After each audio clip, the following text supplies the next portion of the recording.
station, this is Houston. Are you ready for the event? We are ready. NASA HQ, this is Mission Control Houston. Please call station for a voice check. Station, this is Bill Nelson and Pam Melroy. How do you hear me? Hey, Bill. Hi, Pam. Expedition 72's got you loud and clear from the ISS. Welcome aboard. Well, Happy New Year. What are you guys looking forward to up there in the new year?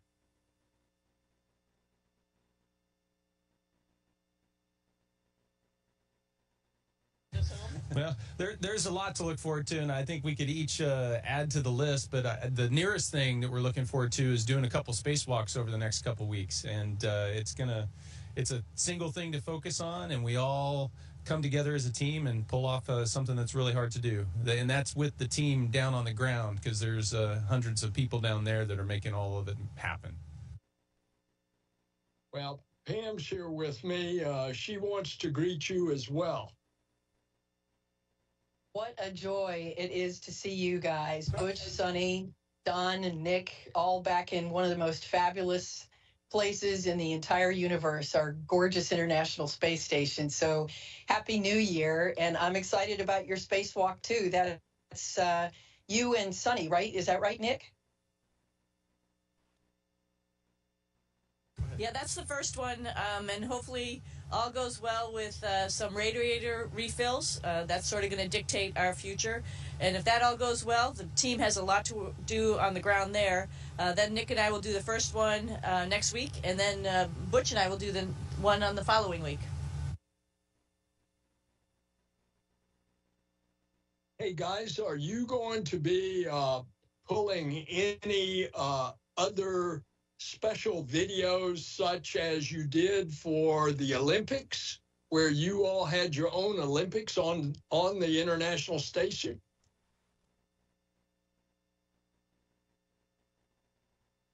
Yeah, well, doing a spacewalk, if you look at the training that everybody goes through, it's almost like it's an Olympic level event, only it's in space. You know, but we try to find ways to have fun, and I think I wasn't here when they made that first video. I'd look forward to doing something like that. Just before we got on here, we were all practicing doing a group forward flip, trying to perfect it. Maybe we should show that off. Yeah. Absolutely.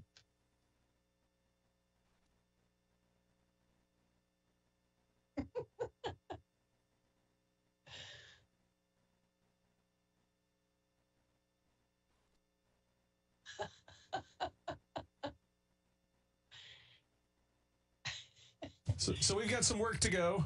We'll practice some more, and when we're ready, we'll make sure we record it. Yeah, it was really beautiful, but you are going to have to practice a little to stick the landing, it looks like. That's right. You need your feet together when you come down in the landing to get a perfect score. Yeah, we agree. And we're going to work hard. Good. Hey, Don, it's really great to see you in space again. How's your photography going? Photography's going well. We have a new generation of cameras on station, Pam, and it's really amazing what these cameras can record. And we've got some special lenses, particularly optimized for nighttime imagery, and I really appreciate the folks at JSC and the folks at Huntsville that make sure we have all this equipment on orbit that allows us to collect the imagery that is so publicly available and tells the story of what it's like to be in space. Hey, Butch and Suni. And I'm just going to say, these guys are being I'm just going to add one thing. These guys are being really humble. Don has taken some incredible photographs. Butch has done some incredible time lapses, and as well as Matt Dominic beforehand. And those things go viral. I think you guys know that too. But all my friends and family are just loving the work that these guys have done, and it's just awesome. Yeah, I've seen some of those. You're absolutely right. They're amazing. I want to ask Butch and Suni if you will put to rest what reporters still keep asking me about how you're stranded, that they're concerned that you don't have any clothes, that you don't have any food. Would you put to rest for the final time, and I hope you never have to answer it again, just how you all are doing? Yeah, I think when we first launched, I think it was well known that we came up here. We swapped out a couple of components we needed on Space Station for some of our clothes. So we wore some clothes for a while, but that doesn't bother us because, you know, clothes fit loosely up here. It's not like on Earth where you sweat and it gets bad. I mean, they fit loosely, so you can wear things, honestly, for weeks at a time, and it doesn't bother you at all. So we never had any issue with wearing clothes for an extended amount of time. Now we have plenty of clothes. We are well fed. I've never seen anyone ever eat as much as Don Pettit can eat. It is amazing to watch this man eat, as skinny as he is. So that's just been a joy within itself. Every mealtime. Actually, I get up at morning. I get up early. Don gets up early. We get up like 4, and he's already in there eating before I even get up. I mean, it's just amazing. Amazing. So what you're telling us is you're not channeling Castaway, and you don't have a volleyball with a handprint on it that you call Wilson. No, we've got a whole team up here, so we're not worried about that. And there's a lot to do as well with the team on the ground. You know, we have, you know, we had tons of science experiments with SpaceX 31. We got spacewalks coming up. It was really busy when we were, you know, waiting for Nick to get up here, and it's just been a joy to be working up here, particularly with our counterparts on the other end of the space station. It's just a great team, and no, it doesn't feel like we're Castaway. Yeah, eventually we want to go home because you know, we left our families a little while ago, but we have a lot to do while we're up here. We've got to get all that stuff done before we go home. Hey, Nick, it took you a couple of times on Soyuz to get to the station. Now you're back on the station. What's it like? Yeah, you know, I may not be the quickest study, but I eventually get it right. And it coming through the hatch this time was like it was like I hadn't left. You know, I spent a little over 200 days the first time up here, and coming back through, it was like it was day 201. The body just is so miraculous in how it adapts, and it has a memory, and it just kind of snaps back. And so within a couple days, it felt like it was just business as usual. Life on the station really hasn't changed much. The feel of life on station hasn't changed. A lot of the experiments have changed, and that's been impressive to see this time around, because the science continues to get more and more complex and more consequential, and the things that we're trying to answer are more and more important for all of humanity, and that's fun to see that evolution. So, Nick, what's your favorite experiment? Maybe that's for the whole crew.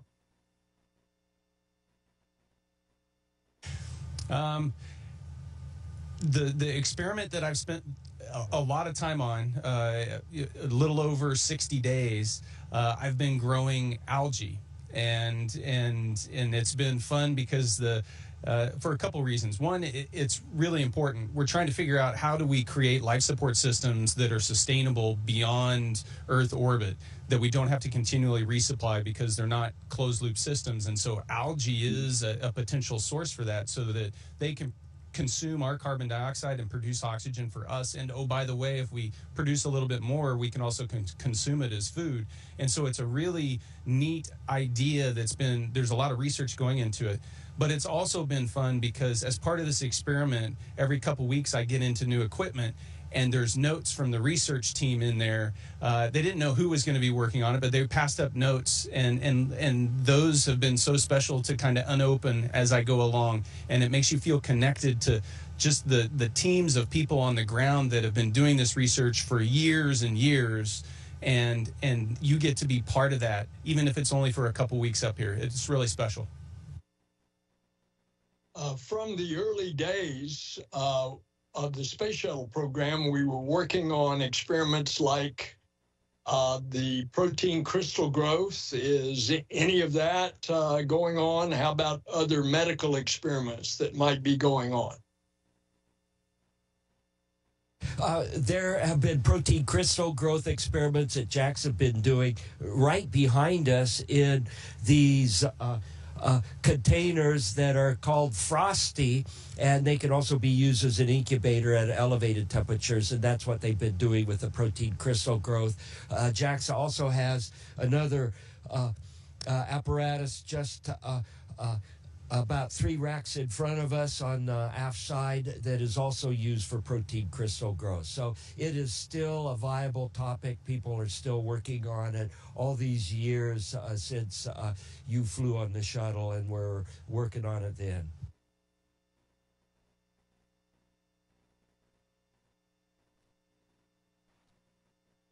Well, that's fantastic. In fact, I think, haven't we learned that some of the protein crystal growth experiments have resulted in medical treatments here on Earth, which is just amazing to think about the basic research that you do that is going on to benefit life on Earth.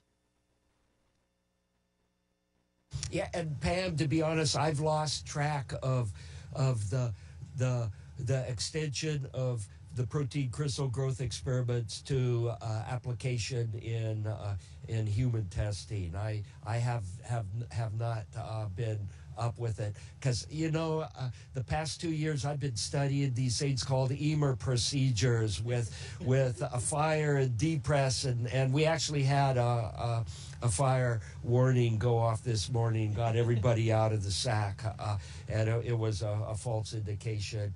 But we jumped into the procedures just like we've been trained. We fire up our analyzers to make sure there aren't any combustion products, and we just charged off. Speaking of fires, there is a raging fire that is starting to really seriously damaged Southern California. Have you all been able to see that out the window of the space station? Our orbit has not cooperated yet. We've been able to observe the fires in the Congo region, their annual slash and burn that they do for taking care of their agriculture, and they're visible both during the day and at night. You can see the flame fronts at nighttime, and as soon as we get either day pass or night pass over Southern California, we're going to be using the photo equipment that I talked about earlier to record that and share it with everybody on Earth. We really appreciate that, Don. I think being able to see wildfires from space is just one way that NASA, both from the space station but also from our other Earth-observing satellites, is trying to help in this terrible wildfire situation. So just keep everybody there in your thoughts and prayers. And we're kind of worried about the Jet Propulsion Lab and our staff there. So I know that they would appreciate your thoughts. And speaking of the Jet Propulsion Lab, we just have done an extensive amount of testing and decision-making, and just announced that we have a viable plan for return of the samples from Mars. So everything that you all are doing on the station is going to get us ready to go to the moon, and then eventually to Mars. And in the meantime, we've got a viable plan. We're bringing back 30 titanium tube-filled cores from the surface of Mars.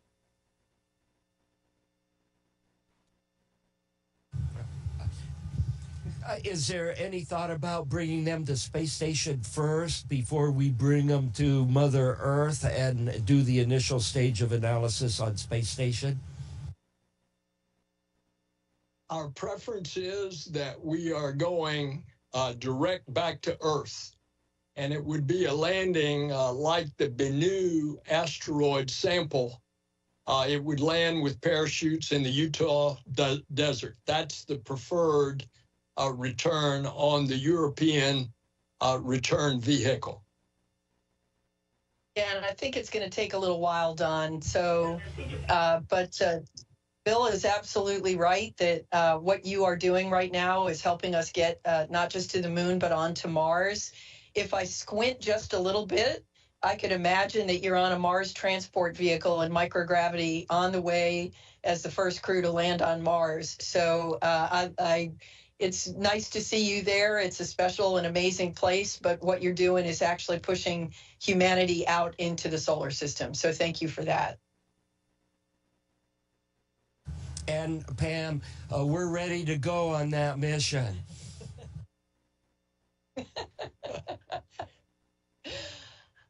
Hey guys, we just want you to know how much we appreciate what you do, that you represent not only America, you represent all of humanity.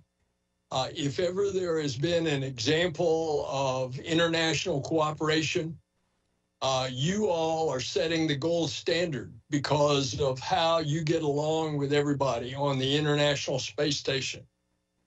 You are, in fact, a model of what we can do as Earthlings if we put our minds to it.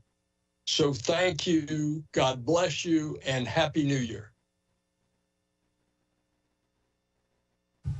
Well, thank you very much, Bill and Pam. Thanks so much for taking the time. You know, we're just part of a big team that's getting this all done. So honored to be part of it, honored to be living here on the International Space Station. And when we get home, we'll have lots of stories to tell, and we'll see you all there. Can't wait to see you. Station, this is Houston ACR. Thank you. That concludes the event. Thank you to all participants. Station, we're now resuming operational audio communications.